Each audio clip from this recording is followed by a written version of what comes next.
시편 49편 20절 말씀입니다. 존귀하나 깨닫지 못하는 사람은 멸망하는 짐승 같도다. 생각이 없는 것이 아니라 깨닫지 못하는 것이 문제입니다. 오랜 동안 케냐에서 사역을 하면서 선교 사역 중에 그 지역이 마사이 유목민들 지역이었습니다. 소들이나 염소들을, 가축들을 키우면서 목동들의 그 모습을 봅니다. 소들, 가축들이 그냥 알아서 풀들을 먹는 건데 우리 생각에는 가뭄이나 이런 속에서는 아무 풀이나 다 먹을 것 같은데 소들이 그렇게 먹지 않습니다. 깨끗한 풀들을 골라서 먹습니다. 가뭄이 되면 먹을 만한 풀이 없어 독이 있는 이러한 그 풀들이 자라는 경우에 사람이 보기에는 예쁘고 그 열매들도 노란 것이 그 먹을 수 있을 것 같은데 소들은 아무리 그런 상황에도 절대로 입에 대지 않습니다.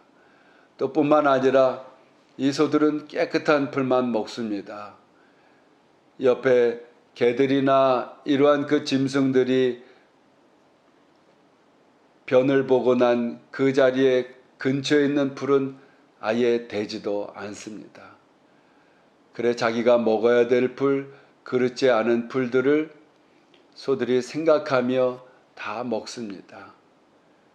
그러나 그럼에도 불구하고 짐승이 철학을 한다 이런 말은 우리가 들어보지 못하는 것이죠. 그건 생각은 하지만 깨닫지는 못한다는 겁니다. 우리 인생들에게만 하나님은 깨닫는 그러한 지혜의 복을 주셨습니다. 그럼에도 불구하고 깨닫지 못하는 사람들은 짐승과 같다라고 하는 말을 하게 됩니다. 어떤 사람들은 한번 듣고 보고 깨닫는 사람이 있습니다.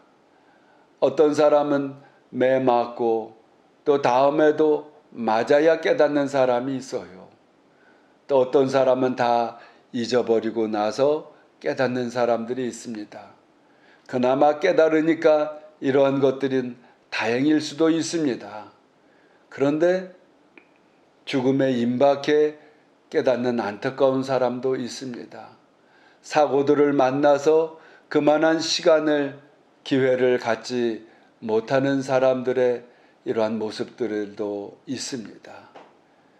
하나님께서는 우리를 창조하시고 만드실 때에 하나님의 형상의 모양을 통해 인격적이고 이성적이고 또 깨닫는 이러한 그 능력을 주셨습니다마는 세상에 살며 생각만 있고 깨닫지 못한다면 이것은 짐승과 같은 삶이라 할 수가 있는 것이죠.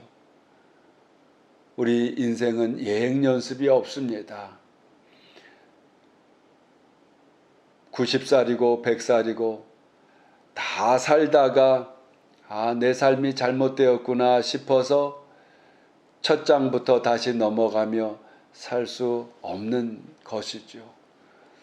우리는 하나님의 말씀 속에서 여호와 하나님을 믿는 그 창조주 하나님의 신앙 속에서 살아야 합니다.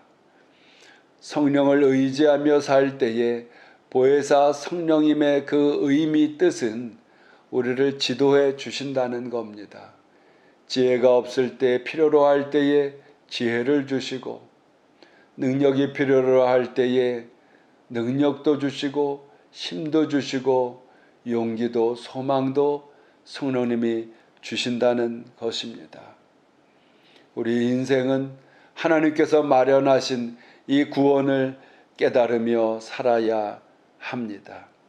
성경은 하나님께서 인생들을 창조해 놓았지만은 에덴 동산의 죄를 통해 모든 인생이 태어나며 죄를 모습을 갖고 태어난다고 했습니다. 이 죄의 마음으로는 하나님의 진리를 깨달아 알 수가 없습니다.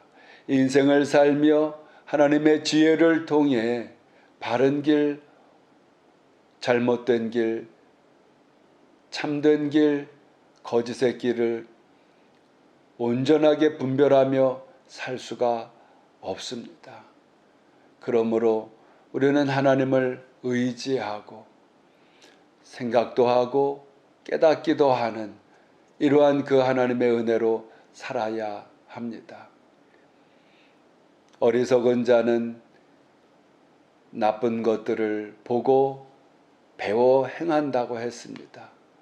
그러나 지혜로운 사람들은 잘못된 것을 깨닫고 그리로부터 멀리 간다고 했습니다. 오늘도 주의 은혜를 통해서 깨닫는 자 복된 은혜로 살아가게 되기를 주의 이름으로 축원드립니다.